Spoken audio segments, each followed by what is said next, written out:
Bharatiya Janata party ने बुधवार को कांग्रेस सांसद और विपक्ष के नेता राहुल गांधी की अमेरिका यात्रा के दौरान भारत विरोधी डेमोक्रेटिक अमेरिकी प्रतिनिधि इल्हान उमर के साथ मंच साझा करने पर आलोचना की। भाजपा आईटी सेल के प्रमुख अमित मालवीय ने दावा किया कि कांग्रेस अब खुलेआम भारत के खिलाफ काम कर रही है। भारत के विपक्ष के नेता राहुल गांधी अमेरिका में इल्हान उमर से मिलते हैं, जो पाकिस्तान द्वारा प्रायोजित भारत विरोधी आवाज है। एक कट्टरपंथी इस्लामवादी और स्वतंत्र कश्मीर का समर्थक है। यहाँ तक कि पाकिस्तानी नेता भी ऐसे उग्र तत्वों के साथ देखे जाने को लेकर अधिक सतर्क होंगे। एक अन्य भाजपा नेता शहजाद पूनावाला ने कहा, सिखों के खिलाफ जहर उगलने और विदेशी धरती पर भारत को बदनाम करने के बाद अब राहुल गांधी भारत विरोधी इल्हान उमर से मिले और उनसे बातचीत की। इल्हान ने अमेरिकी कांग्रेस में भारत विरोधी प्रस्ताव पेश किया था। वह अनुच्छेद 370 को निरस्त करने के खिलाफ रही हैं। उन्होंने भारत की संप्रभुता का उल्लंघन किया और पाकिस्तान द्वारा प्रायोजित यात्रा पर पीओके का दौरा किया। उन्होंने भारत में इस्लामोफोबिया पर चर्चा करने के लिए इमरान खान और ऐसे अन्य तत्वों से मुलाकात की। वह हिंदुओं के खिलाफ नफरत फैलाने में महत्वपूर्ण भूमिका निभा रही हैं। शहजाद ने पूछा, राहुल गांधी को उनसे क्यों मिलना पड़ा? वह हर विदेशी दौरे पर सबसे कट्टर भारत विरोधी तत्वों से क्यों मिलते हैं? भाजपा में देश विरोध ठीक है। भारत की नीतियों की मुखर आलोचक इल्हान उमर अपने कार्यों के कारण विवादों में केंद्र में रही हैं, जिन्हें भारत के खिलाफ पाकिस्तान के रुख का समर्थन करने वाला माना जाता है।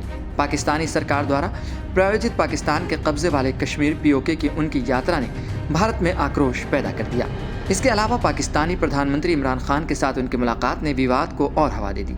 उमर ने भारत की नीतियों, खास तौर पर कश्मीर के मामले में लगातार आलोचना की। उन्होंने अपनी सहमति जताने के लिए अमेरिकी कांग्रेस में प्रधानमंत्री नरेंद्र मोदी के संबोधन का बहिष्कार करने जैसे ठोस कदम भी उठाए हैं। इसके अलावा उन्होंने कश्मीर में भारत की कार्रवाइयों की निंदा करते हुए प्रस्ताव पारित करने का प्रयास किया है, जिसे भारत की संप्रभुता के लिए चुनौती के रूप में देखा गया। भारतीय राजनेताओं के साथ उमर की बातचीत को संदेह की दृष्टि से देखा गया और उनके कार्यों की व्याख्या पाकिस्तान समर्थक रुख के रूप में की गई है।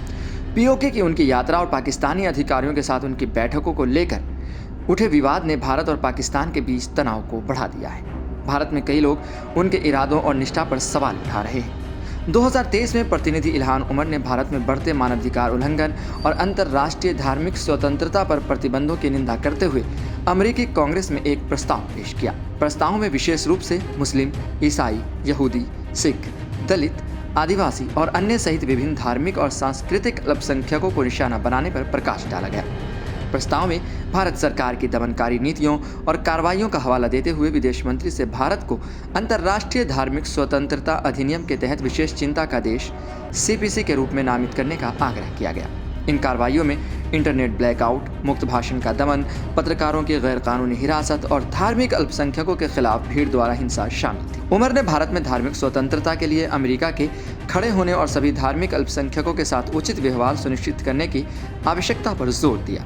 उन्होंने कहा, भारत सरकार द्वारा धार्मिक अल्पसंख्यकों पर बढ़ते दमन की वजह से अंतर्राष्ट्रीय समुदाय को इस पर ध्यान देने और कार्रवाई करने की आवश्यकता है। भारत को सीपीसी के रूप में नामित करके अमेरिका एक कड़ा संदेश दे सकता है कि धार्मिक स्वतंत्रता और मानवाधिकारों में समझौता नहीं किया जाएगा। वहीं राहुल गांधी की इस मुलाकात पर अमित शाह ने भी ट्विटर पर ट्वीट किया। उन्होंने लिखा कि देश विरोधी बातें करना और देश को तोड़ने वाली ताकतों के साथ खड़े होना राहुल गांधी और कांग्रेस पार्टी की आदत बन गई है। चाहे जम्मू कश्मीर में जेकेएनसी के देश विरोधी और आरक्षण विरोधी एजेंडे का समर्थन करना हो या फिर विदेशी मंचों पर भारत विरोधी बातें करनी हो, राहुल गांधी ने देश की सुरक्षा और भावना को हमेशा आहत किया है।